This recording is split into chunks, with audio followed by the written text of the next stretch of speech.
Things Hoped For by Andrew Clements, Day 6. An aged man is but a paltry thing, a tattered coat upon a stick. It's from sailing to Byzantium. Yeats is no comfort. I'm still in the fog, and all I can think to say is, I'm so sorry, Grandpa, I'm so sorry. Grandpa's face, I want to see him smile. I want to hear him laugh when that guy in Wheel of Fortune makes a bad pun. It's not going to happen. And the reality of the situation around me begins to take shape in my mind, because I can see a murder investigation right off a true crime TV show. It's coming. I'm seeing technicians dusting for fingerprints. I'm seeing men and women with rubber gloves and little flashlights poking into every corner of the house, every corner of Grandpa's life, every corner of my life, too.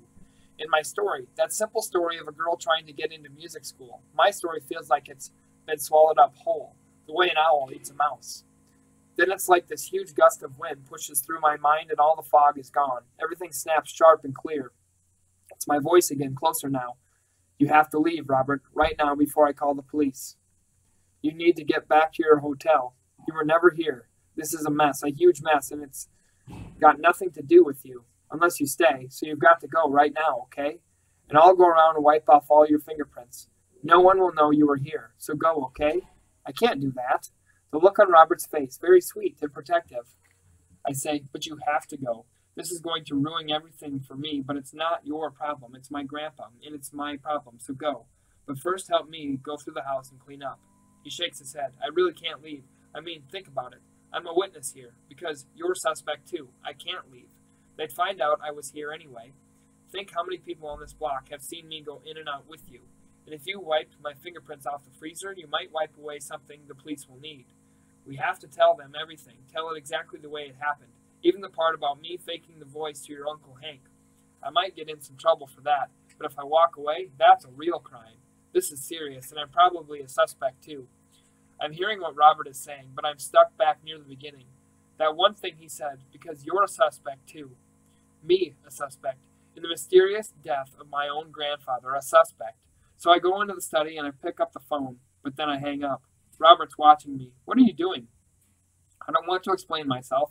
I pull my cell phone from the pocket of my jeans, and I punch the menu button until I find the call log, and then I scroll until I see a number I don't recognize. I push dial, and after 5 rings, it goes to voicemail. This is Kenneth Grant. Please leave a message. After the beep, I say, Mr. Grant, this is Gwendolyn Page, Lawrence Page's daughter. I just found my grandpa. He's dead. He's in the freezer here at his house in the utility room, and I have to call 911. And I wanted to ask you what else I should do, because you said I should call if I needed any help, and I need help. Then I push the end button, because that's all there is to say. Robert's nodding. That was a good idea. I sit in the big desk chair. It's so still, so quiet in this house. I love that silence. I wish it could stay like this, so calm. I need to think. I want to run down to my practice room and shut myself in. I need to play my violin right now. I need to play Bach, to feel his calm and perfect order of his ideas. Gwen? It's Robert. I shut my eyes and shake my head. Shh! Gwen, you have to call the police now. I open my eyes. I pick up the handset from the desk phone, and the sharp dial tone fills the study. I push 9, and then 1, and then I stop. Still holding the phone, I swivel to face Robert. Who says we have to call the police right away? Why not wait until Mr. Grant calls back, or even wait until tomorrow, or Tuesday? I mean, it's horrible and everything about Grandpa, but the second we call the police, then everything goes completely out of control. And Grandpa wanted me to keep working, to follow through on my auditions. He wanted me to. But even as those words come out, I know I'm being irrational and disgustingly selfish. And I already wish I hadn't said it. Robert's shaking his head. Gwen? No. You have to call now. Someone is dead. Downstairs. You have to call the police right now. Do it. I have to call now. Of course I do. If I try to delay the chaos, it'll be that much worse when it hits. So I punch the number. 911, what is your location? A woman's voice, and I tell her, tell me your emergency. I just found my grandfather. He's dead. Your name? Gwendolyn Page. Did this just happen? Does he need a paramedic? No, he's in a freezer. Please repeat that. He's in a big freezer. He's dead. Are you in danger? No, there's no danger. All right, you stay where you are and don't touch anything. Officers are on the way. That was the end of call number 2. By the time I'm done with the 911 operator, I'm sobbing. It's It's because I keep having to say he's dead, and it's hitting me again harder. My grandpa is gone, and I'm not going to get to talk to him again. No more bedtime snacks, no more orders, no more salutes. The only picture I can see of Grandpa right now is what I just saw, downstairs. It's not fair. And now the tears, hot and angry, our little terrier who got run over by the mail truck, and my cat Gracie who died right in my arms, and Aunt Irene who passed on that Christmas. I'm crying for all of them, for everyone and everything I've ever loved. And I'm crying like I did that night I was 10, sitting alone out on the front porch when I knew for the first time that Daddy and Mama wouldn't live forever. And now my grandpa. After a few minutes, Robert leans over and puts an arm around me. I feel my shoulders shaking. I'm glad he didn't leave. I force myself to stop crying, force myself to be quiet, because I am the brave one. I am the brave one. And that's good because I have to make another call. I click to the speed dial list in my cell phone and punch the top number. Hello? That voice sounds so good to me. Mama? Hi. Gwenny. I knew it would be you calling. How are you, sweetheart? Have you been having a nice Sunday? Mama, I have to talk to Daddy. My voice sounds funny and my mom knows it. Are you all right, dear? Is something wrong? I'm fine, Mama, but Grandpa died, and I need to tell Daddy. Oh my, all right, dear. Here's your father. My dad's a big man, built like Uncle Hank. I love hearing his deep voice. Hey, it's my big city girl. How you doing up there? Daddy, it's Grandpa. He's passed on. I'm sorry to be the one who has to tell you.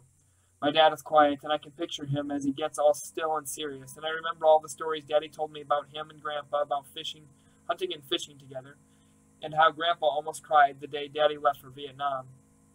But my dad is also the brave one. He clears his throat and says, was it there at home? It wasn't an accident or anything, was it? No, not an accident, I don't think.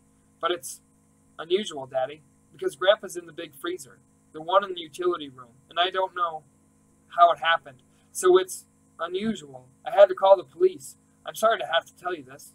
A second of silence, then. Did you say in the freezer? You sure about that? You can't make a mistake about something like this, Daddy. I hear the intercom buzzer at the front door. My dad says, well, I'm coming up there tonight, if I can, tomorrow for sure. Are you all right until then? Do you want me to call Uncle Hank for you? No, don't do that, Daddy. I have a friend here who's helping me. And I called Grandpa's lawyer, too. So I'm okay. I've got to go now, Daddy. The police are here. I love you. I love you too, Gwenny. I'll be there right away, and I'll call.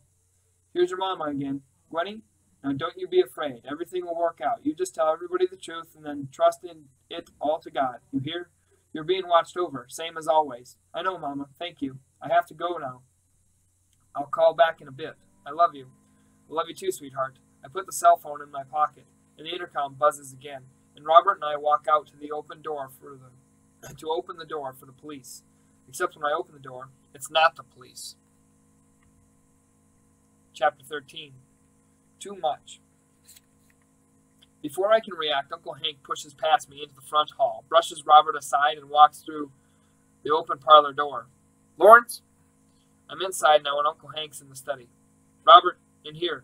He follows me at a dead run into Grandpa's bedroom. And I slam the door and lock it. Lawrence, his big fist shakes the door in its frame. Are you in there? Tell Gwenny to open the door. I need to talk to you right now. Robert and I have our shoulders against the door, and I can see Robert beginning to make his old man face. And he takes a breath. He's about to start talking like Grandpa again. So I poke him inside, and I shout through the door, just go away. This isn't a good time. So just leave. Because in the back of my mind, I guess I think I can keep Uncle Hank out of all this for another day or so. There's already too much to deal with. Uncle Hank bangs the door again. I want to see him. And who's that kid in there with you? Is that your boyfriend or something? What's going on around here, Gwenny? Open this door, or I'm going to give it a good kick and come in anyway. Hold it, mister. Police. Hands on the wall and don't turn around. What the? Oh, great. Nice going, Gwenny. You had to go and be stupid and call the police. I open the bedroom door, and there are two officers, both men, one with a hand on his pistol. The second officer has his left hand against Uncle Hank's back, and he's patting around with the other to check for weapons. It takes all my courage to speak. I'm Gwendolyn Page. I'm the one who called 911. The officer finishes with Uncle Hank and says, What's the yelling about? And to me he says, You know this man? I nod. He's my uncle. Still talking to me, he says, And you live here? I nod. With my grandpa. It's his house. Uncle Hank snarls. And it's my house, too. The second officer says to Hank, Just keep it quiet unless someone asks you a question, okay? Then to me he says, and you're the one who reported the dead body, right? You want to show me now? I nod at the officer, but I'm watching my uncle's face. The anger drains away. Seconds later, I'm looking at a different man, more like a boy, somebody's little brother. Body, he says. What body? Hank turns from the officer and locks his eyes with me. Gwenny, it's Lawrence? My eyes fill with tears, and I nod. The crumpled face, the pain in his eyes, and I cross Uncle Hank off the list of suspects, because I believe his sadness and shock, believe it completely. The officer nods at Robert and asks me, who's he? A friend of mine. He found it first, the body. Uncle Hank moves to the couch and slumps into the cushions, face in his hands. Okay then, the officer says, why don't you two lead the way? The next 90 minutes feel like a dream. After Robert and I show the policeman the freezer, he calls for an evidence team. Fingerprint dusting, dozens of photographs, a medical examiner from the coroner's office, a body bag, an ambulance. Robert and Uncle Hank each spend about 15 minutes in the study giving their statements to the man in charge, Detective Keenan. Jason, the tenant, shows up and he gets questioned too, and a technician takes fingerprint samples from all of us for the process of suspect elimination. He says, by the time it's my turn to give a statement, Kenneth Grant arrives, and he comes into the study with me. I start with how I came home from my violin lesson on Thursday. I play Grandpa's message, and after it rewinds, the detective takes the whole answering machine and puts it into a plastic evidence bag. I tell the entire story, right up to calling Mr. Grant and the police and my parents, and then Uncle Hank pushing his way into the parlor. When I'm done, Mr. Grant says, Detective Keenan, I've got some information that may or may not be important. Thursday was the last day my client was seen alive, and it was also the last day he left a message on my office voicemail. He told me that an envelope was on its way to me, and he asked me not to open this envelope except in the event of his death. He also asked me to call on Friday and check to see if his granddaughter was all right, which I did. Where is it, this envelope? It's clear the detective doesn't care much for lawyers. It's in a safe at my office. I haven't opened it. It's registered mail. I'll send an officer to get it.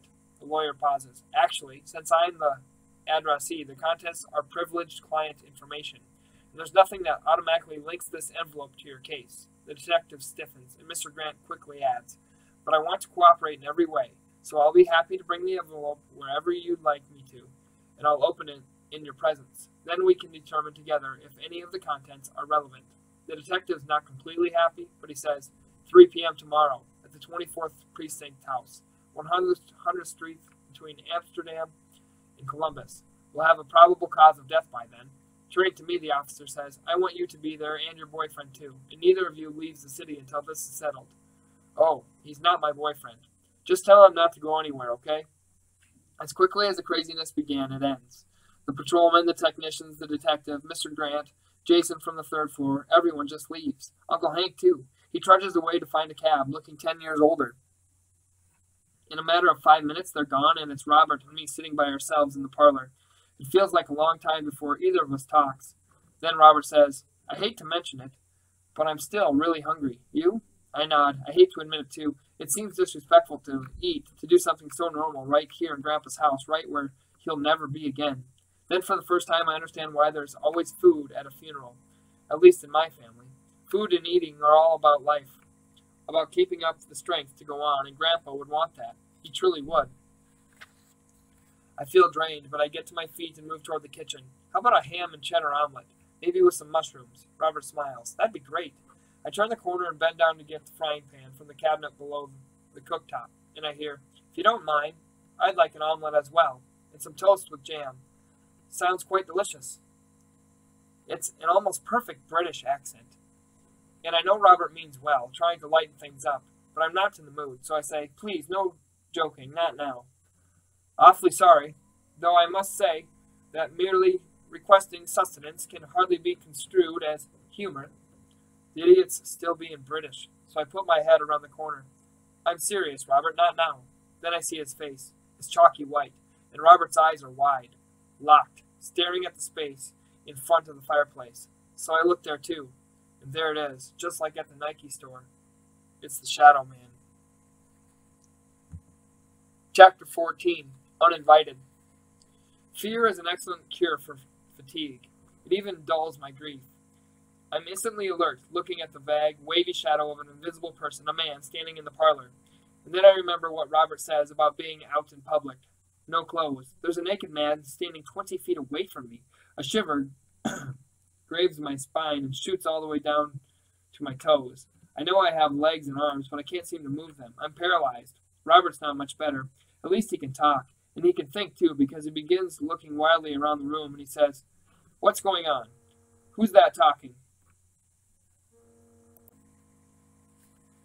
He's pretending he doesn't know what's happening, and I don't really understand why. The man chuckles.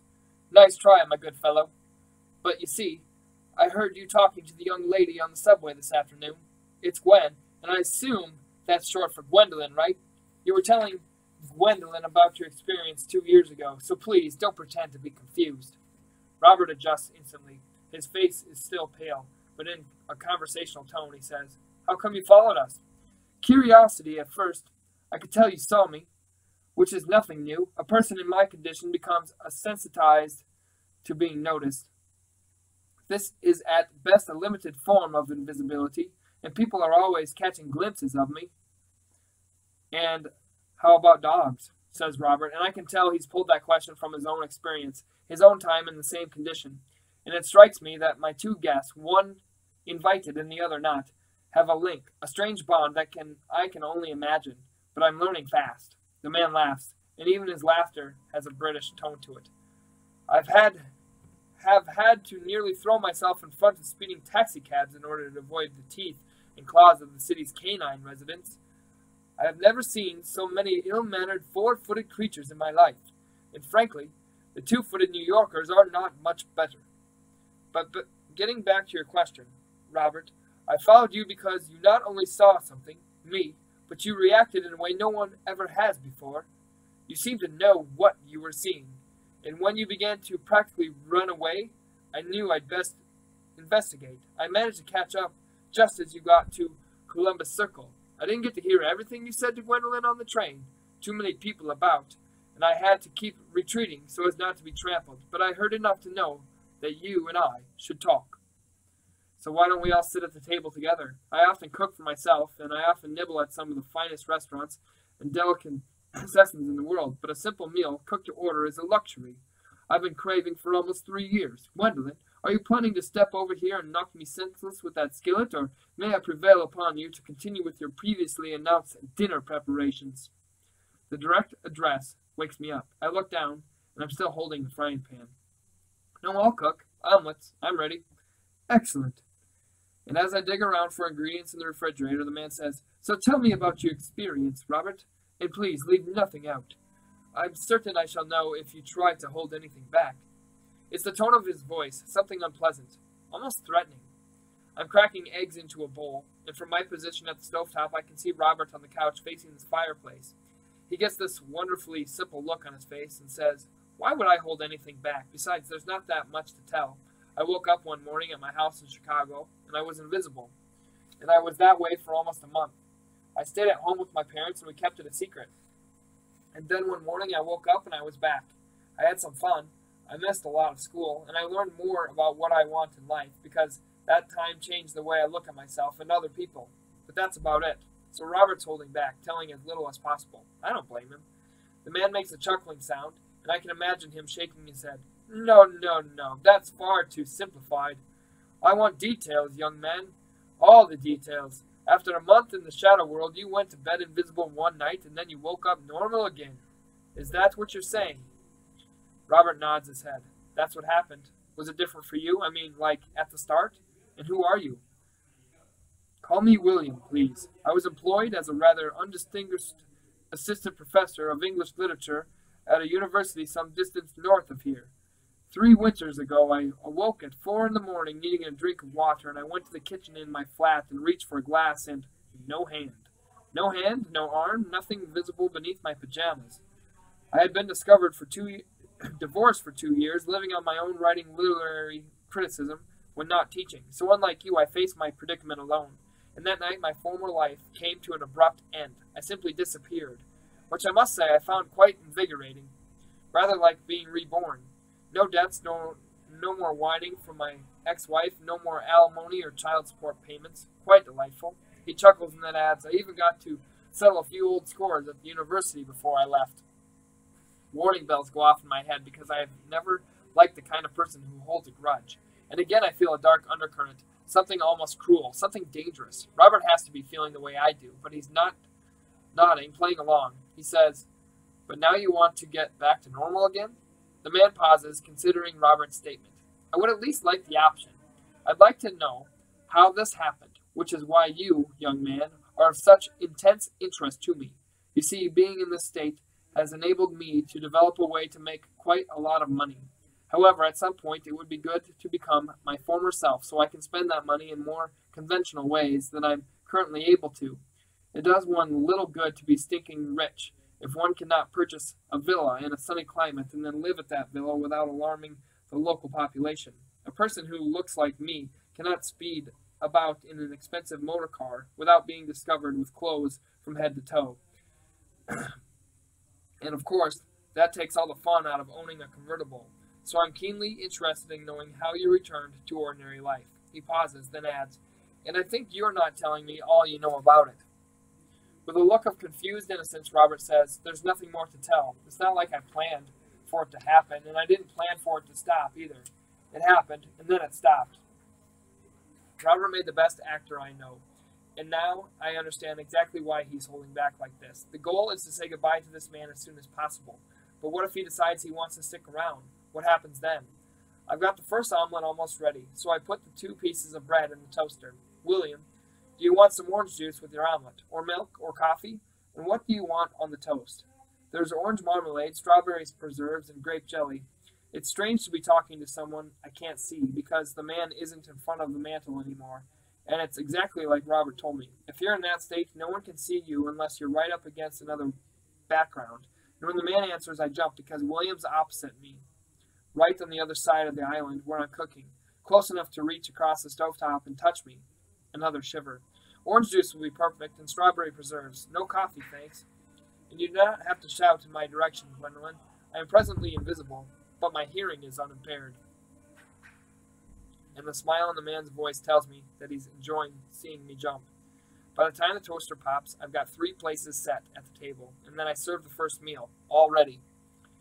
I move my daffodils, and I place William's food on the table so he's facing me as I cook the second omelet. I don't want to miss anything. Robert can be matter-of-fact about this, but it's all new to me, and I want to see or not see the whole magic act, and then I want this man to leave. I have to admit that mealtime is quite a show.